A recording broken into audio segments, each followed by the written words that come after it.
Halo guys, selamat datang kembali dalam channel Sahabat Hiburan Official.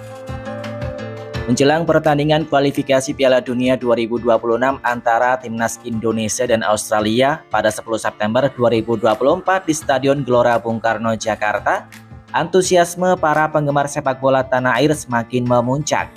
Pertandingan ini diharapkan menjadi salah satu laga yang paling mendebarkan dalam perjalanan kualifikasi, dengan kedua tim siap memberikan penampilan terbaik mereka. Pertandingan ini akan menjadi ujian besar bagi Timnas Indonesia yang baru saja meraih hasil imbang melawan Arab Saudi. Australia adalah salah satu tim kuat di Asia yang dikenal dengan permainan fisik dan strategi yang terencana dengan baik. Pertandingan ini akan menjadi tantangan signifikan bagi skuad asuhan Sintayong. Di sisi lain, Australia datang dengan penuh percaya diri setelah performa solid dalam kualifikasi sejauh ini. Pelatih Australia Graham Arnold juga mempersiapkan timnya dengan intensif. Indonesia adalah tim yang sangat berbahaya dan kami harus siap menghadapi tantangan mereka. Kami telah mempelajari kekuatan dan kelemahan mereka dan akan berusaha sebaik mungkin untuk meraih hasil yang positif, ungkap Arnold. Stadion Gelora Bung Karno akan dipenuhi dengan dukungan meriah dari para supporter Timnas Indonesia. Kehadiran ribuan pendukung diharapkan dapat memberikan dorongan tambahan bagi Timnas Indonesia. Suasana yang menggema dan semangat para penggemar akan menjadi faktor penting dalam memotivasi pemain untuk tampil lebih maksimal. Dan berikut ini merupakan prediksi line up Timnas Indonesia dengan kedalaman penuh.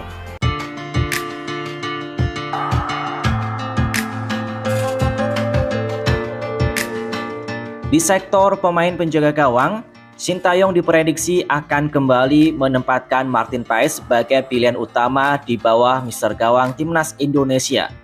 Ketenangan serta kelincahannya Martin Paes dalam mengendalikan bola serta menjaga pertahanan sudah teruji pada saat Timnas Indonesia melawan Arab Saudi kemarin. Meski kebobolan 1 gol lewat aksi pemain Arab Saudi yang mengenai tubuh dari Kelvin Verdong, namun secara total Martin Paes telah beberapa kali mampu mengamankan gawang Indonesia dari gempuran pemain Arab Saudi.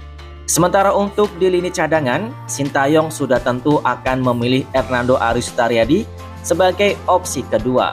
Sejauh ini Hernando merupakan kiper lokal yang sudah banyak berkontribusi untuk menghantarkan Timnas Indonesia melangkah hingga putaran ketiga kualifikasi Piala Dunia 2026 zona Asia.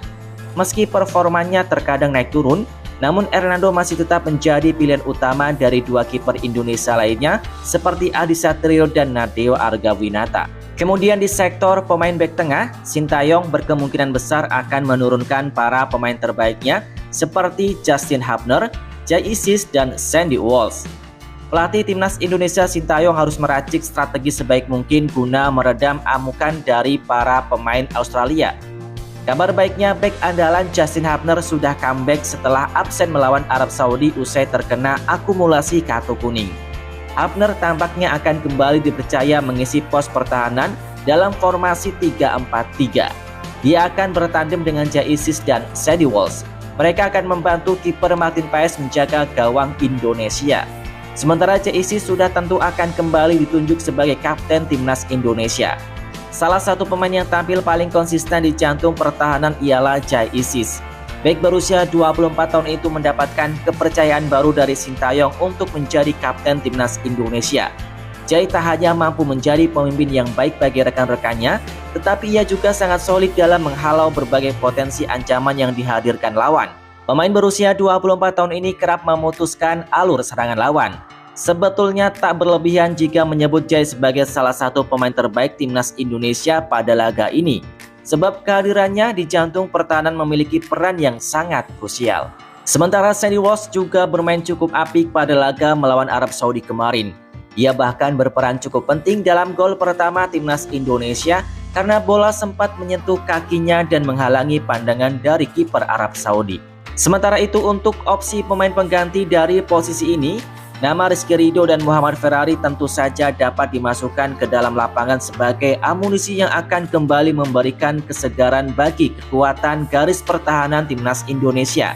Pengalamannya yang sangat luar biasa di level tim nasional tentu saja akan menjadi modal yang mereka miliki untuk bisa tampil maksimal pada laga melawan Australia pada Selasa mendatang. Selanjutnya di lini sektor pemain sayap pertahanan, Sintayong berkemungkinan besar akan kembali memasang Witan Sulaiman di sisi kanan dan Kelvin Verdong di sisi kiri. Witan Sulaiman memiliki kecepatan yang kembali dapat merepotkan pertahanan timnas Australia. Hal itu dapat kita lihat bersama ketika Witan diturunkan saat melawan timnas Arab Saudi. Bahkan gol pertama juga bermula dari assist dari Witan Sulaiman. Selain itu, Witan juga bisa bermain lebih efektif, di mana dia banyak berkolaborasi dengan 1-2 sentuhan. Sementara Kelvin Verdong yang dipasang sebagai bek kiri pada laga ini akan membuat Verdong lebih fokus untuk bertahan. Meski posturnya tidak terlalu tinggi, pemain dari NEC Nijmegen tersebut telah membuat sedikitnya 6 intercept pada laga melawan Arab Saudi kemarin. Dia juga bisa mengimbangi kecepatan dari para pemain timnas Australia. Sementara untuk opsi pemain pengganti, ada nama-nama seperti Seni Pedinama dan Asnawi Mangkualam yang diprediksi bisa dimasukkan oleh Sintayong sebagai tambahan energi bagi timnas Indonesia. Dengan formasi permainan yang mengandalkan peran bek sayap pertahanan, pastinya membuat dua pemain yang tampil pada menit awal tentu akan sangat kelelahan dan sebisa mungkin ada rotasi pemain di babak kedua. Kemudian di posisi pemain gelandang ada nama-nama seperti Tom Hay, Ivar Channel, dan Nathan Chaun yang pastinya akan kembali dimasukkan dan diharapkan dapat memberikan hasil yang positif seperti pada laga saat melawan Arab Saudi kemarin. Tom Hay akan kembali berperan sebagai jenderalnya lapangan tengah. Dia akan menjadi otak serangan dari timnas Indonesia. Selain itu, ia berperan sebagai pengatur tempo jalannya permainan dan kembali akan memberikan umpan matang ke lini depan. Sementara Nathan Chaun tentunya akan menjadi pemain yang cukup sibuk pada laga nanti. Hal itu karena posisinya di sisi kiri pertahanan Indonesia akan sering dieksplorasi oleh para pemain Australia. Meski beberapa kali akan dilewati oleh pemain lawan, Nathan nantinya akan membalasnya dengan aktif mengalirkan bola ke depan untuk membantu serangan balik. Sementara Ivar Channel akan kembali berperan sebagai gelandang tengah yang bertugas untuk memutus serangan dari lawan dan membantu lini pertahanan. Sementara untuk opsi pemain pengganti di posisi gelandang, Coach Sintayong dapat melakukan pertimbangan dengan memasukkan dua nama pemain pengganti seperti Marcelino Ferdinand ataupun Ricky Kambuaya pada awal babak kedua ataupun pertengahan babak kedua. Ricky Kambuaya akan berperan sebagai jenderal lapangan tengah sebagai pengganti dari Tom Hay yang sepertinya tidak akan bisa bermain selama 90 menit full karena cedera yang dialami saat melawan Arab Saudi kemarin. Sementara Marcelino akan kembali menjadi pemain yang akan terus berlari selama sisa pertandingan untuk kembali menciptakan peluang ataupun mengamankan garis pertahanan dari skuad Garuda Nusantara. Selanjutnya untuk pemain di sektor depan, nama-nama seperti Ragnar Oratmangun dan Rafael Struijk tentunya akan kembali menjadi andalan Sintayong di lini serang.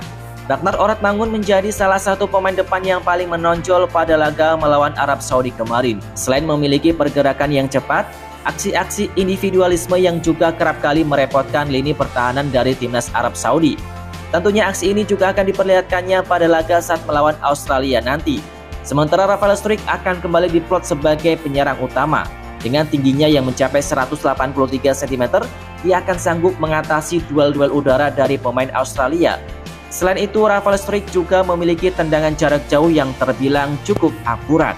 Selanjutnya sebagai opsi pemain pengganti di lini depan, ada nama-nama seperti Ramadan Sananta dan Hoki Caraka yang sejauh ini masih akan terus dipertimbangkan oleh Sintayong. Kedua pemain ini adalah pemain baru yang kembali mendapat panggilan dari Sintayong. Tentunya dengan kesempatan yang telah diberikan oleh Sintayong kepada dua pemain ini, mereka akan memberikan penampilan yang terbaik demi timnas Indonesia.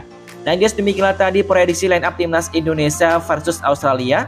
Semoga pada pertandingan nanti timnas Indonesia dapat memetik kemenangan sebagai modal berharga untuk bisa lolos di putaran ketiga kualifikasi Piala Dunia 2026 zona Asia ini.